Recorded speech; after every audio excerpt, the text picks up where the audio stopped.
నమస్కారం ETV news కు స్వాగతం ముఖ్యాంశాలు జీఎస్టీ బిల్లుకు తెలంగాణ శాసనసభ ఆమోదముద్ర దీర్ఘకాలంలో ప్రయోజనకరమన్న కేసీఆర్ మరో 3 బిల్లులను ఆమోదించిన అసెంబ్లీ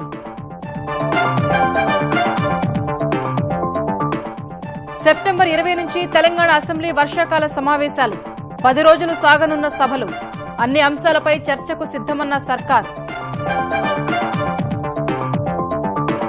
అల్పపీడన ప్రభావంతో ఆంధ్రప్రదేశ్ను ముంచెత్తిన వానలు పలుచోట్ల పొంగుతున్న వాగులు వంకలు తెలంగాణలో పలుచోట్ల వర్షాలు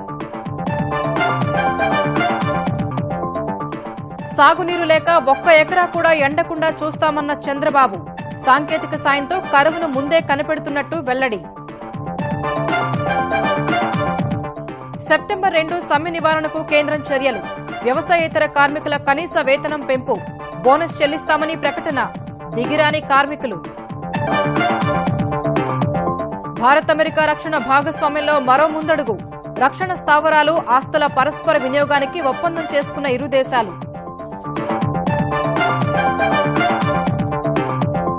2012 ఒలింపిక్స్ రజత పతక విజేతల్లో యోగేశ్వర్ డోపింగ్ పరీక్షల్లో దొరికిన రష్యా రెజ్లర్ భారత కుస్తీ యోధుడిని వరించిన అదృష్టం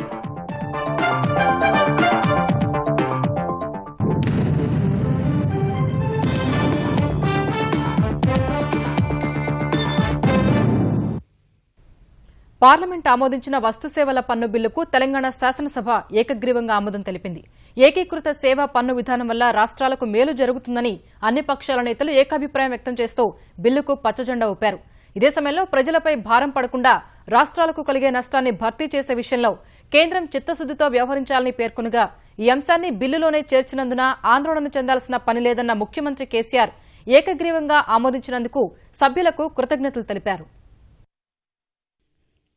దేశంలోని అతిపెద్ద పన్ను సంస్కరణగా భావిస్తున్న వస్తు సేవల పన్ను బిల్లుకు రాష్ట్రాల మద్దతు కూడా తోడవుతోంది ఇప్పటికే 11 రాష్ట్రాలు ఆమోదించిన ఈ బిల్లుకు ఇవాళ తెలంగాణ శాసనసభ కూడా ఆమోదముద్ర వేసింది మొదట బిల్లును సభలో ప్రవేశపెట్టిన ముఖ్యమంత్రి కేసీఆర్ జీఎస్టీ ద్వారా రాష్ట్రాలకు కలిగే ప్రయోజనాలను వివరించారు జీఎస్టీ వల్ల పారదర్శకత పెరగడం సహా పన్నుల ఎగవేతను అడ్డుకునే ఆస్కారం ఉందని బిల్లును ఆమోదించాలని కోరారు సర్వీస్ ట్యాక్స్ అనేది కేవలం కేంద్ర పరిధిలో ఉంది ఇప్పటివరకు అది రాష్ట్రాలకు వాటా లేదు ఇప్పుడు సర్వీస్ ట్యాక్స్ లో కూడా 50% షేరు రాష్ట్రాలకు ఈ బిల్లు ద్వారా సంక్రమిస్తుంది అధ్యక్ష మన రాష్ట్రానికి సంబంధించి అధ్యక్ష మనం ఆశిస్తున్నది ఏంటంటే ఈ కామర్స్ విషయంలో కావచ్చు సాఫ్ట్వేర్ ఎక్స్పోర్ట్ విషయంలో కావచ్చు సర్వీస్ ట్యాక్స్ లో గ్రోత్ రేటు 35% గా మన రాష్ట్రంలో ఉంది అధ్యక్ష 35% గ్రోత్ ఉండేటువంటి సర్వీస్ ట్యాక్స్ లో 50% కనుక మనకు సంక్రమిస్తే మనం లాభపడేటువంటి ఆస్కారం కూడా ఉంటుంది ఏది ఏమైనప్పటికీ ఇక్కడ ఒక విషయం చెప్పక తప్పదు అధ్యక్ష జీఎస్టీ కౌన్సిల్ వచ్చి విధి విధానాల రూపకల్పన జరిగి అన్ని రాష్ట్రాల అభిప్రాయాలు తీసుకొని ఆ స్లాబ్ రేట్లు డిసైడ్ అయితే తప్ప ఇదమిద్దంగా మనం ఒక అంచనాకు రాలేము అధ్యక్ష అది అన్ని రాష్ట్రాల సమ్మతితోనే జరుగుతుంది స్థూలంగా ఒక విషయంలో రాష్ట్రాలు సేఫ్ గా ఉన్నాయని చెప్పొచ్చు కారణం ఏంటంటే ఎవరికి ఏ రకమైన నష్టం సంభవించినా 5 సంవత్సరాల వరకు దాన్ని భర్తీ చేస్తామనే హామీ చట్టంలోనే పొందుపరిచి కేంద్రం ఇస్తా ఉంది కాబట్టి I request the honourable members to pass this resolution unanimously GST ద్వారా ప్రజలపై భారం పడకుండా చూడాలని కాంగ్రెస్ నేతలు సూచించగా బిల్లు ఆమోదం కోసం కేంద్రం ఇచ్చిన మాటను తర్వాత తప్పే ప్రమాదముందని సిపిఎం నేత సున్నం రాజయ్య సభ దృష్టికి తెచ్చారు గతంలో కేంద్రం నుంచి రావాల్సిన వాటా ఇలాగే ఆగిపోయిందని అంగీకరించిన కేసీఆర్ అయితే ప్రస్తుత ఎన్డీఏ సర్కారు గత బకాయిలను చెల్లిస్తోందని రాష్ట్రానికి రావాల్సిన బకాయిలను క్రమంగా విడుదల చేస్తోందని చెప్పారు అనంతరం బిల్లు ఆమోదం పొందగా సహకరించిన అన్ని పార్టీల సభ్యులకు కేసీఆర్ ధన్యవాదాలు తెలిపారు The resolution is adopted unanimously.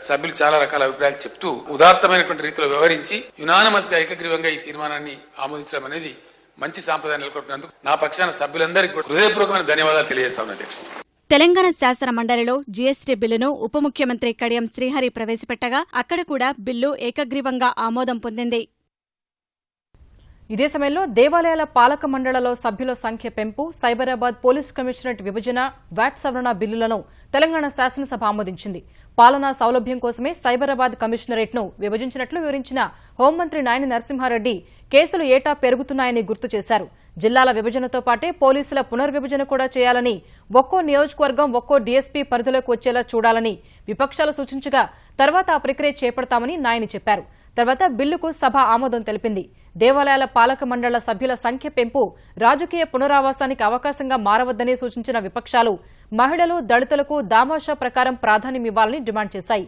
కోటి ఆదాయం ఉన్న ఆలయాల పాలక మండళ్ల సభ్యుల సంఖ్య 14కు పెంచుతున్నట్లు చెప్పిన దేవాదాయ శాఖ మంత్రి ఇంద్రకరణ్ రెడ్డి అన్ని ఆలయాల పునరుద్దరణకు చర్యలు తీసుకుంటామని వివరించారు. తర్వాత వ్యాట్ చట్ట సవరణ బిల్లు కూడా మూజువాణి ఓటుతో ఆమోదం పొందినట్లు ప్రకటించిన సభాపతి సభను నిరవధిక వాయిదా వేశారు. ఈ 3 బిల్లులను మండలి కూడా ఆమోదించింది. Please say aye. Those who are against, please say no. Ayes have it, ayes have it. The motion is carried and the bill is passed. With the consent of the House is adjourned, signed aye. Telangana శాసనసభ వర్షాకాల సమావేశాలు వచ్చే నెల 20 నుంచి 10 రోజులు జరగనున్నాయి. ఈ మేరకు శాసనసభ వ్యవహారాల సలహా సంఘం సమావేశంలో నిర్ణయించారు.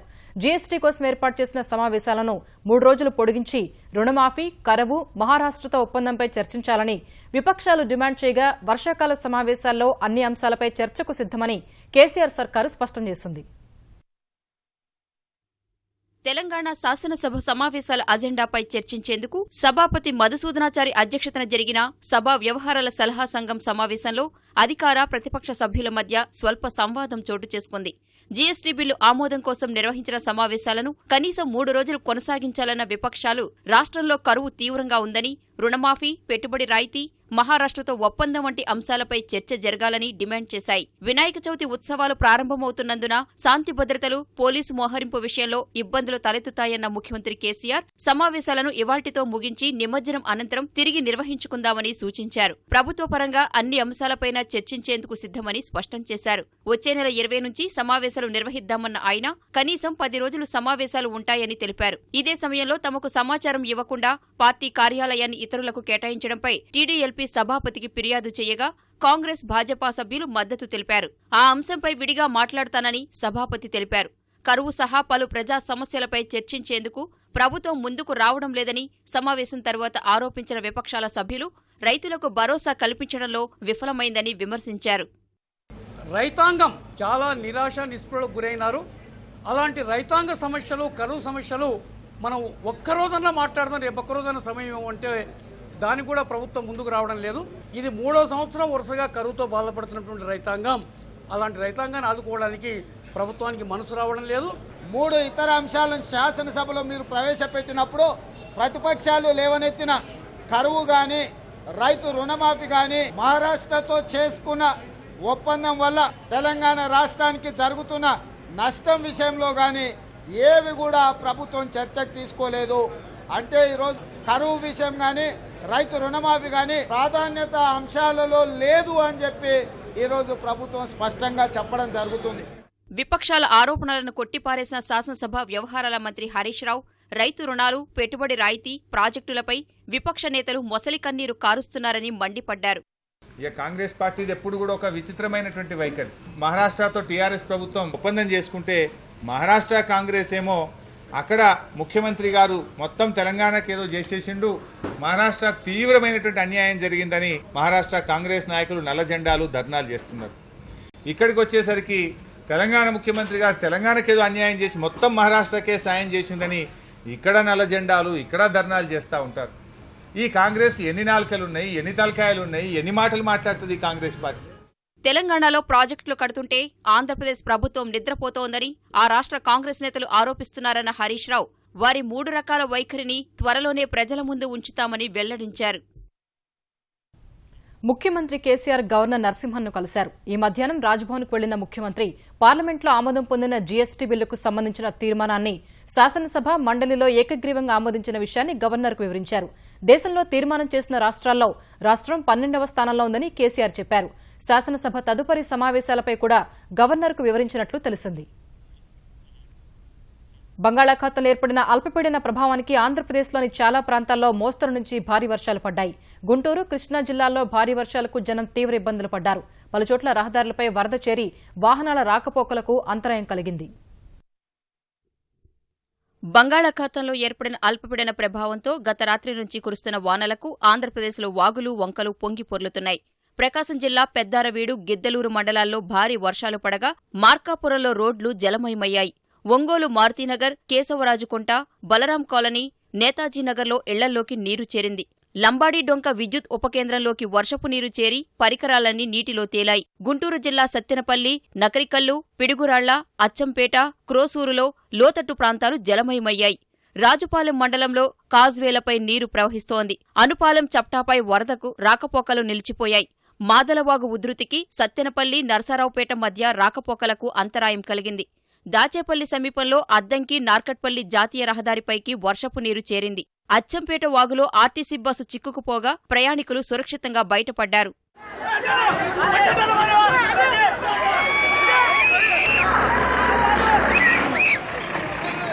కృష్ణా జిల్లా గన్నవరం, ఉంగుటూరు మండలాల్లో కాలనీలోకి వరద చేరింది. పశ్చిమ గోదావరి జిల్లా ఏలూరులో ఒక్కసారి కురిసిన వానకు రహదారులు జలమయమయ్యాయి. రాయలసీమలో కూడా పలుచోట్ల భారీ వర్షాలు కురిశాయి. అనంతపురం జిల్లా తాడిపత్రిలో 66 మిల్లీమీటర్ల వర్షం కురవగా ధర్మవరం, రాప్తాడులో కురిసిన వాన ఎండిన పంటలకు ఊపిరిపోసింది. కడప జిల్లా ముద్దనూరు, మైలవరం, పెద్దముడియం మండలాల్లో భారీ వర్షం పడింది. జమ్మలమడుగు పట్టణంలో వర్షాలకు లోతట్టు ప్రాంతాలు జలమయమయ్యాయి. బద్వేలులో ఆర్టీసీ గ్యారేజ్ నీట మునిగింది. కర్నూలు జిల్లా ఆలూరు, డోన్, ఎమ్మిగనూరు, ఆదోని, బనగానపల్లె, పత్తికొండ, కోడుమూరు నియోజకవర్గాల్లో భారీ వానలు పడ్డాయి. నంద్యాలలో వీధులన్నీ జలమయమయ్యాయి. చామకాలువ ఉధృతికి మించి ప్రవహిస్తుండగా శ్యామ్నగర్ వద్ద వంతెనపై చేరిన చెత్త తొలగించేందుకు స్వయంగా నీటిలోకి దిగిన కౌన్సిలర్ దిలీప్ కుమార్ తాడు తెగి నీటిలో కొట్టుకుపోయారు. కొద్ది దూరంలో చెట్టును పట్టుకోగా స్థానికులు నిచ్చెన సాయంతో ఆయనను ఒడ్డుకు చేర్చారు.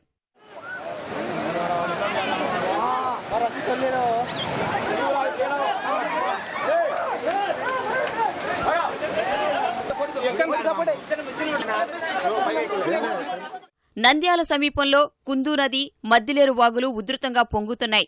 మద్దిలేరు వాగు ఉధృతికి పీవీనగర్, భీమవరం, ఎర్రగుంట్ల గ్రామాలకు రాకపోకలు నిలిచిపోయాయి. జూపాడు బంగ్లా మండలం పారుమంచాల సమీపంలో ఇసుకవాగు పొంగిపొర్లగా వాడాల నుంచి నందికొట్కూరుకు వెళుతున్న ఆర్టీసీ బస్ వాగులో చిక్కుకుంది.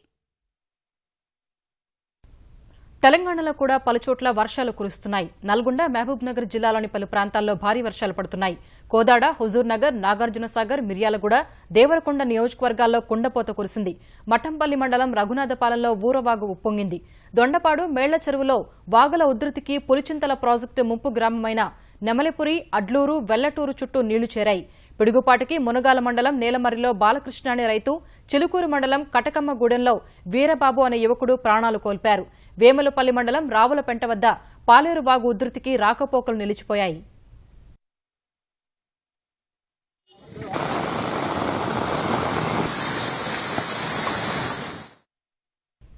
ఆంధ్రప్రదేశ్లో సాగునీటి కారణంగా 1 ఎకరా పంట కూడా ఎండిపోకుండా అన్ని చర్యలు చేపట్టామని ముఖ్యమంత్రి చంద్రబాబు తెలిపారు.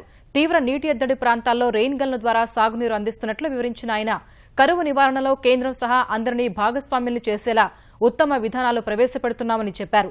కరువు నివారణకు తీసుకోవాల్సిన చర్యలపై విజయవాడలోని కమాండ్ కంట్రోల్ కేంద్రం నుంచి ఉన్నత స్థాయి సమీక్ష నిర్వహించిన చంద్రబాబు సాంకేతికత సాయంతో ముందుగానే కరువును కనిపెట్టే పద్ధతుల్ని అనుసరిస్తున్నామని, ఇది దేశానికి ఆదర్శం కానుందని వెల్లడించారు.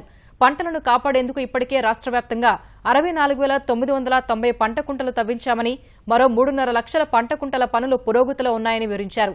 పెద్ద ఎత్తున రెయిన్ గన్లు, ఆయిల్ ఇంజన్లు కొనుగోలు చేసినట్లు వెల్లడించిన ఆయన ఎలాంటి పరిస్థితుల్లోనూ ప్రభుత్వం తమ పంటను కాపాడుతుందనే భరోసా కల్పించడమే లక్ష్యమని తెలిపారు. దగ్గర 13,500 రెయిన్ గన్లు, 13,334 స్ప్రింక్లర్స్ ఆర్డర్ చేశాం. 3,50,000 పైపులు, 10,000 ఆయిల్ ఇంజిన్స్ కూడా ఆర్డర్ చేశాం. రాష్ట్రంలో వివిధ ప్రదేశాల్లో ఈ ఎక్విప్మెంట్ పెట్టాం. లాస్ట్ 10 సంవత్సరాల డేటా తీసుకొని ఆ డేటా ప్రకారం ఎక్కడెక్కడ పెట్టాలో పెట్టాం. ఏ పొలం అయితే ఎండిపోతుందో, ఎక్కువ స్ట్రెస్ ఉందో ఆ పొలానికి నీళ్లిచ్చే కార్యక్రమాన్ని ప్రారంభించాం. టోటల్ గా పంట కాపాడమే కాకుండా రైతుకు ఒక భరోసా, ఒక నమ్మకం, ఒక ఆత్మస్థైర్యం వచ్చింది. పునర్వ్యవస్థీకరణ చట్టంలో ఆంధ్రప్రదేశ్కి ఇచ్చిన హామీలను నెరవేర్చే దిశగా కేంద్రం కసరత్తు చేస్తోంది. ఈ అంశంపై ఢిల్లీలోని భాజపా అధ్యక్షుడు అమిత్ షా నివాసంలో కేంద్ర మంత్రులు అరుణ్ జైట్లీ, వెంకయ్యనాయుడు, సుజనా చౌదరి సమావేశమై చర్చించారు. దాదాపు గంటన్నర పాటు సాగిన ఈ భేటీలో విభజన చట్టం అమలు, ఇప్పటివరకు తీసుకున్న చర్యలపై విస్తృత చర్చ జరిగిందని తెలుస్తోంది. రైల్వే జోన్, ప్రత్యేక హోదా, పోలవరం ప్రాజెక్టుపై చర్చించినట్లు సమాచారం. హామీల అమలుకు సంబంధించి ముఖ్యమంత్రి చంద్రబాబు పలువురు ముఖ్య నేతలతో మాట్లాడినట్లు సమావేశం తర్వాత సుజనా చౌదరి చెప్పారు. హామీల అమలుకు సంబంధించి కేంద్రం ఓ ముసాయిదాను తయారు చేస్తోందని వెల్లడించిన ఆయన 2-3 రోజుల్లో స్పష్టత వస్తుందని విశ్వాసం వ్యక్తం చేశారు. నిన్న ఈరోజు సీఎం గారు అనేక పర్యాలు ఫోన్లో మాట్లాడడం జరిగింది. దాని పిదప ఈరోజు వెంకయ్యనాయుడు గారు, నేను, అరుణ్ జైట్లీ గారు, అమిత్ షా గారు కూడా కూర్చొని డిస్కస్ చేశాం. ప్యాకేజ్ స్పెషల్ కేటగిరీ స్టేటస్ని ఏ విధంగా యాక్ట్లో ఇచ్చినవి ఏంటి, ప్రామిసెస్ చేసినవి ఏంటి, దీన్ని 14th ఫైనాన్స్ కమిషన్లో ఉన్న ఒకవేళ ఏదైనా సమస్యలు ఉంటే దాన్ని ఏ విధంగా అధిగమించాలనే దాని మీద డిస్కస్ చేసాం. సుమారుగా ఒకటి ఏదో తయారు చేశారు వాళ్ళు.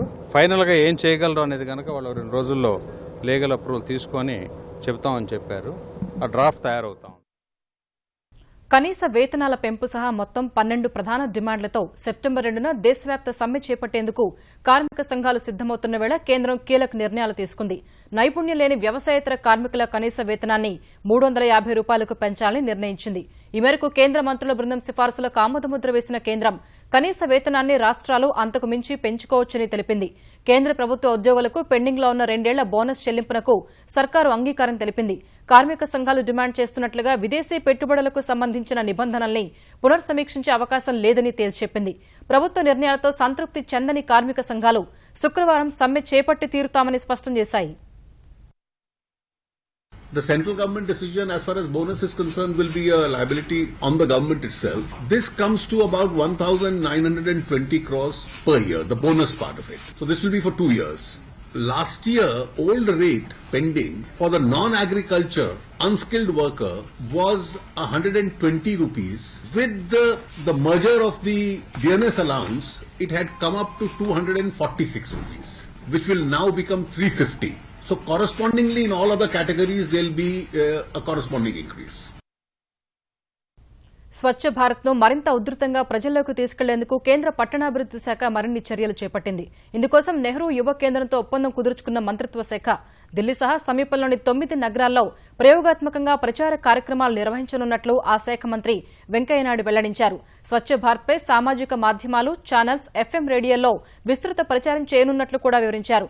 ఇదే సమయంలో దేశవ్యాప్తంగా అందరికీ ఇళ్లు, పట్టణ పేదరిక నిర్మూలన పథకంపై సమీక్షించిన వెంకయ్య ఇప్పటివరకు 9,35,000 ఇళ్లు పట్టణ పేదలకు మంజూరు చేసినట్లు వివరించారు. భూమి, లబ్దిదారుల గుర్తింపులో అన్నిటికంటే ఆంధ్రప్రదేశ్, తెలంగాణ ముందున్నాయని చెప్పిన ఆయన కొత్త సాంకేతిక పరిజ్ఞానాన్ని ఉపయోగించి ప్రజలు, నిపుణులకు ఉదాహరణగా ఉండేలా నెల్లూరు జిల్లా వెంకటాచలంలో చేపట్టిన ఇళ్లను వచ్చే నెల 3న ప్రారంభించనున్నట్లు వెల్లడించారు. రాబోయే రోజుల్లో కొత్త విధానాన్ని ప్రవేశపెడుతున్నాం. ఇళ్లు ఎక్కడ కడుతున్నారనే విషయం నేరుగా తెలుసుకోవడం కోసం జియో ట్యాగ్ పద్ధతి ద్వారా మనం వెబ్సైట్ లో నుంచి ఎక్కడ ఏం పని ఎంతవరకు వచ్చింది, ఏ ఇళ్లు ఎంతవరకు వచ్చింది, నిజంగా కట్టారా లేదా, ఏ దశలో ఉంది, ఇవన్నీ కనుక్కునే కొత్త విధానాన్ని కూడా ప్రవేశపెట్టాలని నిర్ణయించడం కూడా జరిగింది. కొత్త టెక్నాలజీతో ఇళ్లు ఎలా కట్టొచ్చు అనే ఒక ప్రాజెక్టు వెంకటాచలంలో గత సంవత్సరం నేను శంకుస్థాపన చేయడం జరిగింది. రేపు 3వ తారీఖు ఆ ప్రాజెక్టుని ప్రారంభించబోతున్నాం. ప్రభుత్వ సంక్షేమ పథకాలు పక్కదారి పట్టకుండా చూసేందుకు ఉద్దేశించిన ప్రజా సాధికార సర్వేను త్వరితగతిన పూర్తి చేయాలని ముఖ్యమంత్రి చంద్రబాబు ఆదేశించారు. ఈ సర్వే పురోగతిపై రాష్ట్రంలోని అధికారులతో టెలికాన్ఫరెన్స్ నిర్వహించిన చంద్రబాబు కృష్ణా పుష్కరాలు, రాయలసీమలో కరువు, వర్షపాత అంతరాలు వచ్చినప్పటికీ సర్వే పనులు బాగానే జరిగాయని చెప్పారు. ఇప్పటివరకు 2,41,41,471 మందిని సర్వే చేశారని, మిగిలిన వారి సర్వేను త్వరితగతిన పూర్తి చేయాలని ఆదేశించారు. విజయవాడకు చెందిన సీనియర్ నేత దేవినేని నెహ్రూ తెలుగుదేశంలో చేరారు. సీఎం చంద్రబాబు నెహ్రూను, ఆయన కుమారుడు అవినాష్ను, కృష్ణా జిల్లా కాంగ్రెస్ అధ్యక్షుడు కడియాల బుచ్చిబాబును సాదరంగా పార్టీలోకి ఆహ్వానించారు. గతంలో ఎన్టీఆర్ హయాంలో మంత్రిగా పనిచేసిన నెహ్రూ తర్వాత పరిణామాల్లో కాంగ్రెస్ తీర్థం పుచ్చుకున్నారు. కాంగ్రెస్ పార్టీలో కంకిపాడు నియోజకవర్గం నుంచి ఒక పర్యాయం ఎమ్మెల్యేగా గెలిచారు. ఇప్పుడు తెలుగుదేశంలో చేరడం సొంత ఇంటికి వచ్చినంత ఆనందంగా ఉందని నెహ్రూ తెలిపారు. సెప్టెంబర్ 17న తెలంగాణ విమోచన దినోత్సవాన్ని అధికారికంగా నిర్వహించాలని భారతీయ జనతా పార్టీ తెలంగాణ శాఖ డిమాండ్ చేసింది. ఈ మేరకు శాసనసభ ముందున్న సర్దార్ వల్లభాయ్ పటేల్ విగ్రహానికి నివాళి అర్పించిన తర్వాత సెప్టెంబర్ 17కు సంబంధించి తెరాస ప్రభుత్వ వైఖరికి నిరసనగా భారతీయ జనతా పార్టీ నేతలు ప్రదర్శన నిర్వహించారు. ఎంఐఎం ఒత్తిడికి తలొగ్గి తెరాస ప్రభుత్వం సెప్టెంబర్ 17ను అధికారికంగా నిర్వహించడం లేదని భారతీయ జనతా పార్టీ తెలంగాణ అధ్యక్షుడు లక్ష్మణ్, ఆ పార్టీ తెలంగాణ శాసనసభాపక్ష నేత కిషన్ రెడ్డి ఆరోపించారు. పీజీ వైద్య విద్య, మెడికల్, సర్జికల్ ఆంకాలజీ సీట్ల కేటాయింపు వ్యవహారంలో కాళోజీ నారాయణరావు ఆరోగ్య విశ్వవిద్యాలయం ఉత్తర్వులను హైకోర్టు తప్పుపట్టింది. సర్జికల్ ఆంకాలజీ విభాగంలోని 3 సీట్లు ఉస్మానియా యూనివర్సిటీ పరిధిలోకి విద్యార్థులకే దక్కుతాయన్న కాళోజీ ఆరోగ్య విశ్వవిద్యాలయం ఉత్తర్వుల్ని తప్పుపట్టిన హైకోర్టు 3 సీట్లలో 2 మాత్రమే ఓయూ విద్యార్థులకు రిజర్వ్ చేయాలని స్పష్టం చేసింది. మూడో సీటును ఓపెన్ కేటగిరీ కింద భర్తీ చేయాలని ఆదేశించింది. ఆంధ్ర యూనివర్సిటీ పరిధికి చెందిన ఫణీంద్ర ప్రవేశ పరీక్షలో మొదటి ర్యాంకు వచ్చినప్పటికీ ఓయూ పరిధిలో తనకు సీటు దక్కే పరిస్థితి లేదని దాఖలు చేసిన పిటిషన్పై విచారణ జరిపిన హైకోర్టు ఈ మేరకు తీర్పు వెలువరించింది. రాష్ట్ర విభజన తర్వాత అదనంగా 2 సీట్లు వచ్చినందున ఒకటి అన్రిజర్వ్ కేటగిరీలో ఉంచాలని, పునర్విభజన చట్ట ప్రకారం 10 ఏళ్లు ప్రవేశాలు ఉమ్మడిగానే జరగాలన్న పిటిషనర్ వాదనను పరిగణనలోకి తీసుకున్న హైకోర్టు ఒక సీటును అన్రిజర్వ్ కేటగిరీలో నింపాలని స్పష్టం చేసింది. ఆదిలాబాద్ జిల్లా కెరమెరి ఎస్ఐ కాసమేని శ్రీధర్ తన పోలీస్ క్వార్టర్స్ లో సర్వీస్ రివాల్వర్తో ఆత్మహత్య చేసుకున్నాడు. కెరమెరిలో 3 నెలల శిక్షణ ఎస్ఐగా విధులు నిర్వహించి 3 రోజుల కిందట పూర్తిస్థాయి బాధ్యతలు చేపట్టిన శ్రీధర్ ఉంటున్న క్వార్టర్ నుంచి రివాల్వర్ పేలిన శబ్దం రాగా అక్కడ పనిచేసే మహిళ వెళ్లి చూసింది. శ్రీధర్ను రక్తపు మడుగులో చూసిన పని మనిషి ఇచ్చిన సమాచారంపై అక్కడికి వెళ్లిన పోలీసులు శ్రీధర్ కుడి కణత నుంచి దూసుకెళ్లిన బుల్లెట్ ఎడమవైపు నుంచి బయటకు వచ్చినట్టు గుర్తించారు. అనంతరం అదనపు ఎస్పీలు జీఆర్ రాధిక, విజయ్ కుమార్లు ఎస్ఐ ఆత్మహత్య చేసుకున్నట్టు నిర్ధారించారు. ఒత్తిడి కారణంగానే శ్రీధర్ బలవన్మరణానికి పాల్పడ్డాడని వివరించారు. అవివాహితుడైన శ్రీధర్ స్వస్థలం కరీంనగర్ జిల్లా సిరిసిల్ల మండలం ఆవునూరు గ్రామం. కేంద్రంలో ఎన్డీఏ ప్రభుత్వం కొలువుతీరినప్పటి నుంచి సరికొత్త స్నేహగీతం ఆలపిస్తున్న భారత్, అమెరికా రక్షణ రంగంలో భాగస్వామ్యంతో మరో అడుగు ముందుకేశాయి. ఒకరికి చెందిన రక్షణ స్థావరాలు, ఆస్తుల్ని మరొకరు ఉపయోగించుకునేందుకు వీలు కల్పించే లాజిస్టిక్స్ ఎక్స్చేంజ్ ఒప్పందాన్ని కుదుర్చుకున్నాయి. అమెరికా పర్యటనకు వెళ్లిన భారత రక్షణ మంత్రి మనోహర్ పారికర్ ఆ దేశ రక్షణ మంత్రి యాస్టన్ కార్టర్తో కలిసి ఒప్పంద పత్రాలపై సంతకాలు చేశారు. ఉగ్రవాదంపై పోరు, సముద్ర భద్రత, విపత్తోపశమనం సహా మరికొన్ని అంశాల్లో సహకారం పెంపొందించుకోవాలని తీర్మానించాయి. ఇందుకు భారత్, అమెరికా రక్షణ విభాగాలు సహా సంబంధిత అధికారుల మధ్య ఎప్పటికప్పుడు సంప్రదింపులు జరిగే విధంగా చర్యలు చేపట్టాలని వాషింగ్టన్లో జరిపిన ద్వైపాక్షిక చర్చల్లో పారికర్, కార్టర్ నిర్ణయించారు.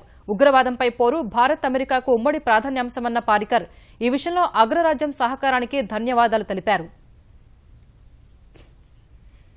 పాకిస్తాన్ ప్రేరేపిత ఉగ్రవాదంపై పోరులో భారత్, అమెరికా మరింత కలిసి పనిచేసే అవకాశం ఉందని విదేశాంగ మంత్రి సుష్మా స్వరాజ్ అభిప్రాయపడ్డారు. ఢిల్లీలో జరిగిన భారత్, అమెరికా రెండో వ్యూహాత్మక వాణిజ్య సంప్రదింపుల్లో అమెరికా విదేశాంగ మంత్రి జాన్ కెర్రీతో కలిసి పాల్గొన్న ఆమె ఉగ్రవాద నిర్మూలన చర్యల్లో సహకారాన్ని మరింత పెంచుకోవాల్సిన అవసరం ఉందని పేర్కొన్నారు. ఇదే సమయంలో వీసాల అంశాన్ని కూడా ప్రస్తావించాలన్న సుష్మా అమెరికా కొత్త వీసా విధానంతో భారత్లోని వేలాది మందిపై ప్రతికూల ప్రభావం పడుతుందని తెలిపారు. ఈ అంశంలో నిష్పాక్షిక పరిష్కారం కనుగొనాలని కెర్రీ బృందాన్ని కోరారు. వచ్చే ఏడాది గుజరాత్ శాసనసభ ఎన్నికలు జరగనుండగా ప్రధాని మోదీ అక్కడ తొలి బహిరంగ సభలో పాల్గొన్నారు.